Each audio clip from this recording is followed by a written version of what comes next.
نبدأ القصة بعيداً عن الوهم والخيال والحقيقة، وهذه القصة حقيقة من واقعنا اليوم. السعال البشري الذي تمتص الدماء. يأتي عام ليطرد عاماً، وهكذا هو الحال، والناس ما زالوا نيام. ويا للسذاجة، يتبادل الناس التهاني والتبريكات بمناسبة اقترابهم عاماً من مصيرهم المحتوم، ألا وهو الموت. هذه المقدمة اقتبستها من مذكرات سعلوة من عام 2003 إلى عام 2025.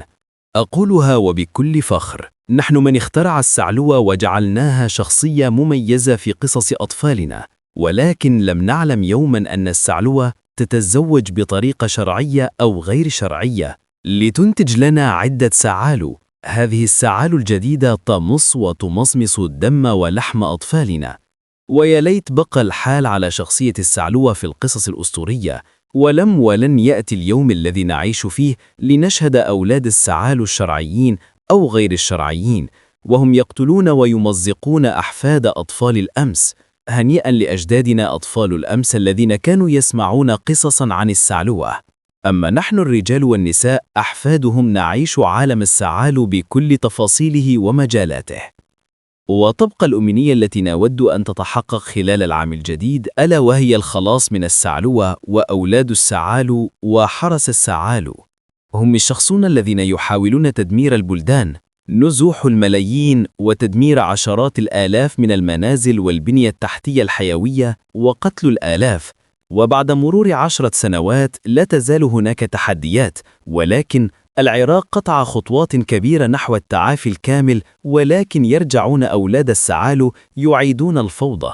في أجواه سادها الحزن والأسى، أحيا العراقيون الذكرى لمجزرة سبايكر التي ارتكبتها جماعة داعش الإرهابية بحق الأبرياء العزل أبان غزوها لمحافظة صلاح الدين بعد يوم واحد من غزو محافظة نينوى في شهر حزيران من عام 2014، وغيرها من الجرائم التي ارتكبوها الذي تتعلق مأساة ثورة تشرين عام 2019 في العراق بعدة جوانب، أبرزها القمع والعنف الذي مارسته السلطات ضد المتظاهرين، مما أدى إلى مقتل المئات وإصابة الآلاف بجروح، إضافة إلى فشل محاسبة الجنات واللجوء إلى الترهيب، مع وجود عدد من الضحايا والمصابين الذين لم يجدوا العدالة بعد، واستمرار العنف ضد النشطين والمتظاهرين، فضلا عن استغلال السلطات لأوضاع البلاد لتحقيق مصالح خاصة والتستر على الفساد المستشري. كل هذا أدى إلى حرمان العراقيين وغيرها. انتبهوا من أولاد السعال.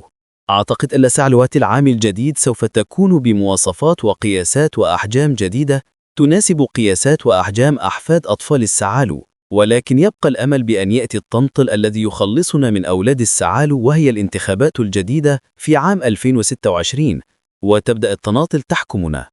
وبعد ذلك نتحرك نحن لنطيح بالطنطل قبل أن يتزوج ويتناسل، ليهب لنا أولاد الطنطل، إلى أن يظل هذا الحال غير معلوم إلا بأمر من الله.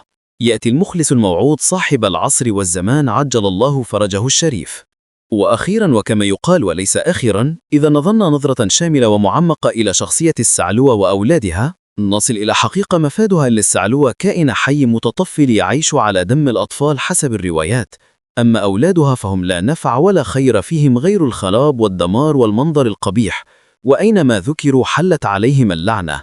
نتمنى عاما جديد مليء بكراسي فارغة من السعلوة وأولادها والطناطل وأولادهم.